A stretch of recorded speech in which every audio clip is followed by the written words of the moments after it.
the self-confessed rapist, the Israeli soldier that confessed to rape in a Palestinian prison, really pointing to a systematic use of rape in that prison, right? Like documented, became a celebrity last year.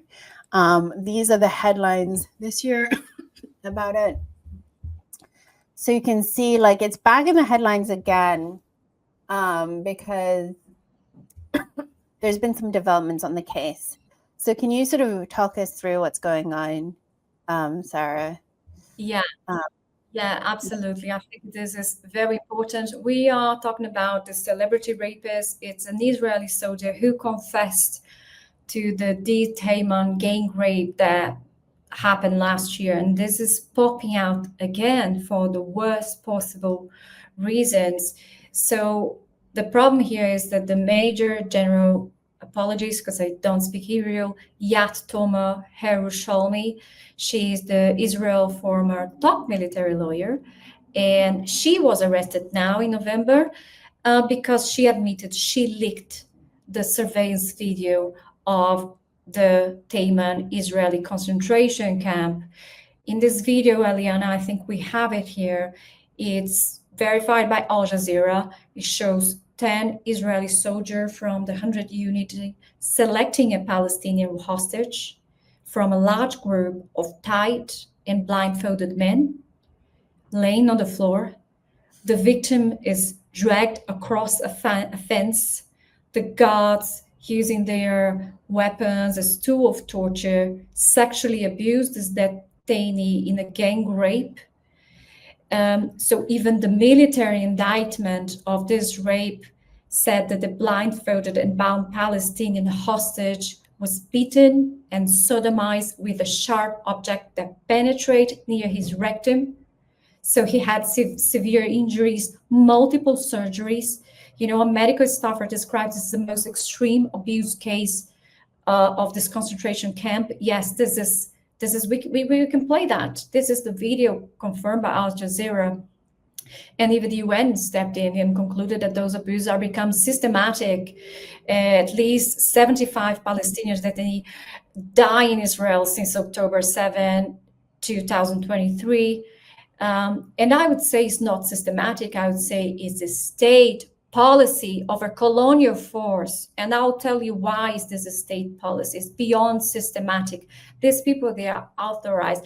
And it's the UN, I think it was last year, around this time last year, the UN Commission determined that thousands of detainees were subject to widespread and systematic abuse and crimes, sexual crime, as colonial violence.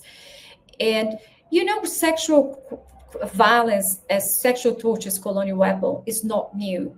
Okay, you have the systematic violence against Palestinians. It's not an excess of individual soldiers. It is a state policy. You know, the UN, if you think France used this in Algeria, they have massively documented sexual torture of French against Algerian people, men and women. US in Vietnam, they lots of atrocities. Belgium in Congo, genital mutilations, and how they come or you can mutilate people. I'll talk about this too. So Palestine is a continuation of this colonial policies because it emasculates men. It destroys the Palestinian masculinity, humiliated men, force them to undress. It controls the women. The sexual violence is a terrorist to prevent resistance. Everyone is afraid of being sexually violated. This is something you don't truly recover from. The humiliation to break the will of resistance of an entire people of the most perverted way. Perversion. This is sheer perversion. So genocide and sexual violence is a method, you know, to destroy the Palestinians, their sense of existence, their sense of pride, their sense, their willingness. And you know why this is a state? Look at the video of the rapist here, Ileana. I want to share this with our viewers. The rapist, he went on I want to show a few things about this. I'm just trying to find here. In the meantime, when I don't find this, because well, I'm about to find it. Yeah, go ahead. I have it here. It's okay. Okay. So what I think is, I don't know how to describe the level of viciousness of that. Look at this man, he is the one who go online and say, well, I am the proud ישראל. מאיר מכוח 100. שלום לכולם. ערב פרשת דברים. הקדוש ברוך הוא מצווה אותנו בפרשה הזאתי, ואני אקריא לכם. ואצווה את שופטיכם בעת ההיא לאמור, שמוע בין אחיכם ושפטתם צדק בין איש ובין אחיו ובין גרו. לא תכירו פנים במשפט, כקטון, כגדול, תשמעון. לא תגורו מפני איש, כי המשפט לאלוהים הוא. והדבר... What were you saying? Yeah, it's really horrific. So basically he took off his mask because he's proud to be a rapist, essentially. And to say I am the rapist. The bad wings, we are defending Israel against the bad wings. Of course, this is impressive. The pride that he has in this. And not only that, you know what happens okay, sorry. Something weird about after he went online, he became a celebrity star. You know, this is very, I'm sorry, I'm still struggling here. Look, he became a celebrity star, Ileana. It's I want to show you this as well. Look how he's received in Israel. ניתנו לוחם כוח 100 מאיר בן שטרית שהתמודד עם הנוח'בות בשדה תימן ועכשיו מתמודד עם האשמות קשות וכולנו רוצים לשמוע מה יש לו להגיד וגם יהיה... תגיד לי, למה אתה עומד כך? Just gonna mute that because I can't understand. I see my audience probably can't either. That's him though. Where he basically is celebrated as a TV star.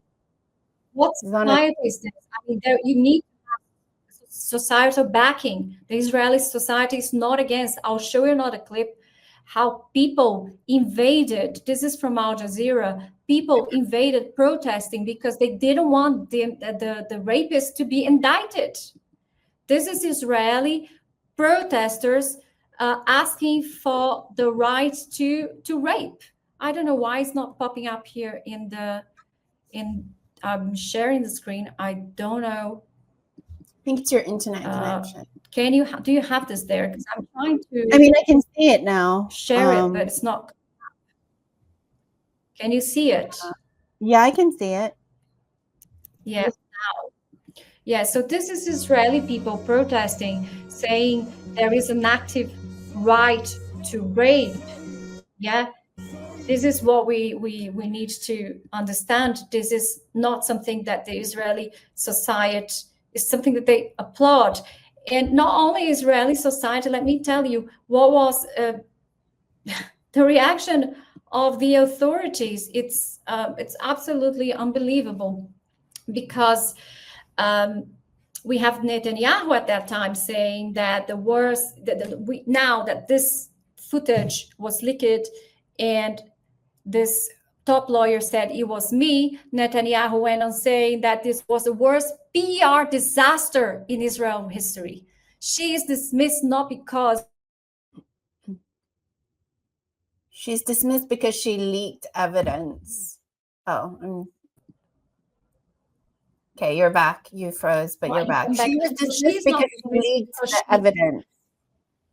Yeah, she's not dismissed because she leaked war crime evidence. She's dismissed because it's the worst PR disaster, enormous reputational blow. That's how it's qualified in Israel.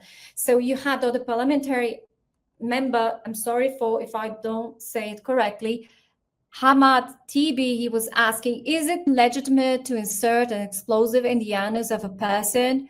And another member of the Knesset from Likud, Hanok Milvesky, he responded, not if he is a Nukba, command of Hamas. Everything is legitimate, and everyone is Hamas, and everyone is a terrorist. Even children are terrorists in the eyes of Israel. So it's the defense minister of Israel called it a bloody libel against Israel. No, it's real footage. It's real footage. Nobody has ever denied it. The military indictment has the evidence, and this was never been denied. This is not a libel against the soldier. This is the video's authenticity was never been questioned, and the 5 soldiers were indicted. So I think this is war crime. It's worst shape that you can possibly think of. Yeah, I think that's kind of the issue that we all struggle with, because people are like, well, it's Netanyahu, not the people. It's the US president, not the American public. And we have to remember that when you're living in that country, you are being indoctrinated every single day about the justifications for the actions of your country. So if you're, and that happens everywhere, but because it's so overwhelming, like what they're doing is so horrific, and their rhetoric is so overwhelming. The justification has worked for so long. Most people just have heard about this genocide in the last 2 years after October 7th, but actually the genocide has been going on for decades. Yeah. The Colonial project has been going on since, 1947, I think. So, I mean, the fact of the matter is, of course, the people inside are going to be brainwashed. And if they're indoctrinated that way, the empathy, the psychosis culture is created through this type of indoctrination and through the policies and what you're exposed to on the day to day. So, it's not surprising that this is happening. They've got to, but it is horrific. It's horrific. And we just, it's good that we talked about it, even though it's such a horrific story, because I think people just need to wake up to it. There's no justification at all for these atrocities at all. There's no mask anymore. So let's just get rid of this mask, the Zionist mask. Yeah, and I think you pointed really correctly. It's not Netanyahu, it's the Colonial project itself that is the problem. Yes. And Exactly. This Colonial project is before even the foundation of Palestine, when Palestine was already a British protectorate. And Britain decided to give it, let's give it to the Jews, because we want ourselves, because they are the anti-Semites themselves and want to be rid of the Jews in Europe. Yeah, exactly. They call it the Jewish question, the Judenfrage. What are we going to do with the Jewish population? And after the Holocaust, okay, we need to pretend we're putting a home for them. No, we're going to use them as proxy. We're going to get the most radical people and radicalize them even more in the worst sense.